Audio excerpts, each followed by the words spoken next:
Let's get into the hard truth. The best outfit in the world means nothing if the fit is off. Point blank period. In today's episode, I am teaching you how to dress for your shape, how to shop smarter, and how to finally feel confident in your clothes. I don't know about you, but I certainly like to feel confident in what I'm wearing. Hello, my loves. Welcome back. I'm Monique, your stylist expert, and this is episode 4 of our Styling Basics series. I'm really excited to deliver today's episode. I feel like I am going to be sharing some real gems with you guys.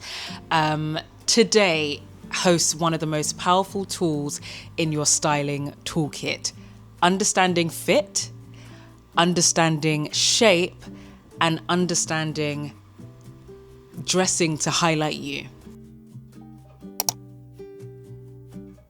Let me just go ahead and say this out loud. Fit matters more than fashion. Yep. That designer blazer or that mid-range blazer, it's irrelevant if it doesn't hug your shoulders right. It's irrelevant. That trending wide leg pant or trouser, again, irrelevant if it doesn't fit your frame correctly. Complete waste of money. It's not you, hun. It's the fit.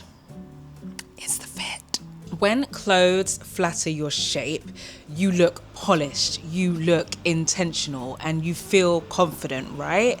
And no, this isn't about hiding your body. This is about honoring it.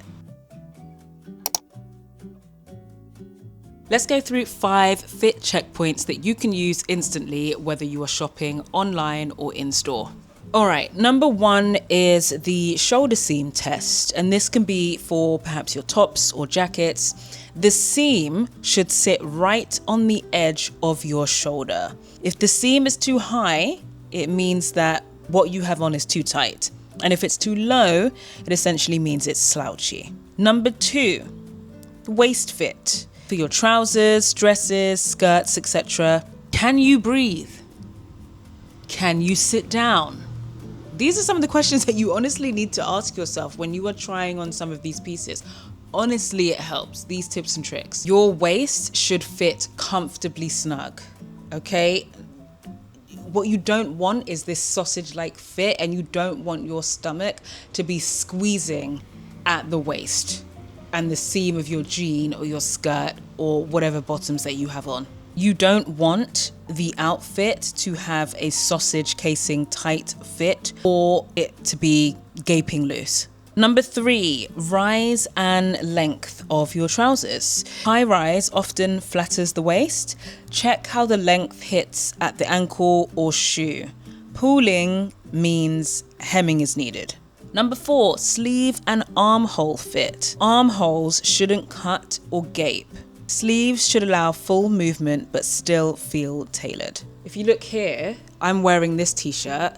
It fits comfortably snug. You can see that it's not too tight, and I still have really nice, comfortable amount of room to kind of maneuver 1, 2, even 3 fingers between the seam and my arm. It fits really, really well. I'm comfortable, I'm snug, and it looks crisp on. Your sleeve should allow you to have full movement, like so, but still feel nice and tailored. Number 5, skirt and dress proportions. Pay attention to how the hemline interacts with your height.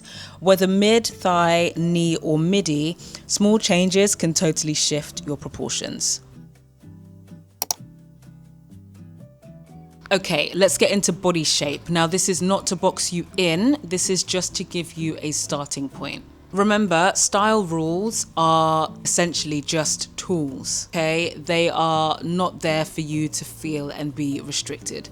They are there to just help you when it comes to getting dressed. Let's have a quick rundown of 5 general shapes to pay attention to. An hourglass shape has balanced hips and shoulders with more of a defined waist. If this is you, highlight the waist when it comes to getting dressed. You don't have to do this all the time, but sometimes you may just want to pay attention and just make a little bit more of an effort in highlighting your waist. A pear or triangle shape means that your hips will likely be wider than your shoulders, so balance with structured tops or statement shoulder pieces. A rectangle shape means you'll likely see a similar width throughout. Focus on adding curves with cinching and layering. An apple shape means that you'll likely have more volume in your midsection. Opt for flowy tops, V-necks, and elongate the torso. And lastly, an inverted triangle shape will see shoulders broader than hips, so you'll want to soften the top and add volume below. As I said, these are just tools, so don't obsess too much over the labels of them. Focus on what makes you feel good. Try on pieces that flatter where you want the attention to go. So for example, as I mentioned with cinching in the waist, if you have more of an hourglass shape, show it off. Why not? Draw that attention into that area. Similar to if you have a rectangle shape. While you may not have an hourglass figure, that doesn't mean that you can't create that. So you can have a rectangle shape and then still draw attention by layering and then cinching in the waist. I'll see if I can find an example of this with me in a green dress and brown blazer. I don't have personally the most figure eight shaped frame, although I do have some curves, but I sometimes, if I really want to bring in that attention to detail around my waist, then I would do things like cinching my waist with a belt and kind of create a different, attention to that area. But anyway, most importantly, play around and have fun. Okay, style hacks that instantly improve fit. Hack number 1, tailoring. This is your secret weapon. Oh my gosh, tailoring is so good. I will die on this hill. A £30 blazer or a $30 blazer looks that little bit more expensive when it fits you correctly and it looks like it fits to the point that it was almost made for you. Tailoring.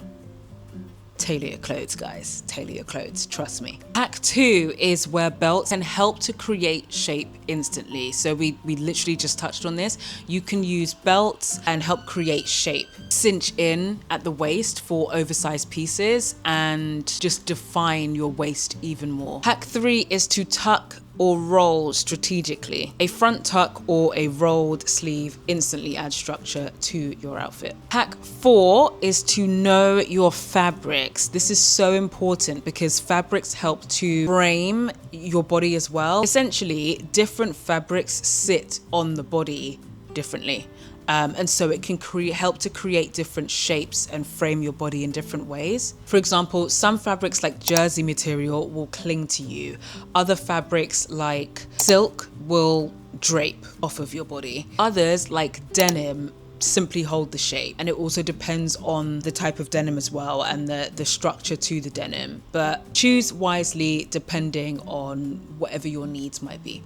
I remember once I tried on a blazer and I was thinking to myself, why does this fit in this like slightly frumpy way? Just didn't look right. But yeah, I asked myself, why does this fit in a slightly frumpy way? But on the model, on the website, it looked completely different. Definitely looked like it hugged her body, fit really nice and structured. And fair enough, that can come down on some, if not many occasions, to false marketing. It wasn't in this case. Turns out it was the complete wrong shoulder fit, no tailoring, and the sleeves were too long. So there you go. Now today, I don't tailor all of my pieces. I'm just being realistic, I don't. But the pieces that I really, really love, straight to the tailor. Especially those core pieces that you really, really love and adore, that you can find yourself wearing consistently. You need to make sure that they fit you really, really well and can go seamlessly with all the other items that you have in your wardrobe. Now, I'm slim, but I'm not exactly petite. And I am very aware that not everything that is designed is made for my frame straight off the rack. That's just the truth. And honestly, that is okay. Style is not about changing your body, unless of course it's for health reasons. It's about fitting the clothes to it. Okay, it's that time, your style challenge for this week. You are going to try on 3 of your favorite outfits and do a style audit. So you're going to want to check the fit, but specifically check the shoulders, check the hem, check the waist of what you're wearing. Ask yourself, does this highlight what I want to highlight and draw attention to? What can I do or make a small tweak to elevate this look even more? In next week's episode, we are diving into color theory and how to find a palette that makes your wardrobe work for you.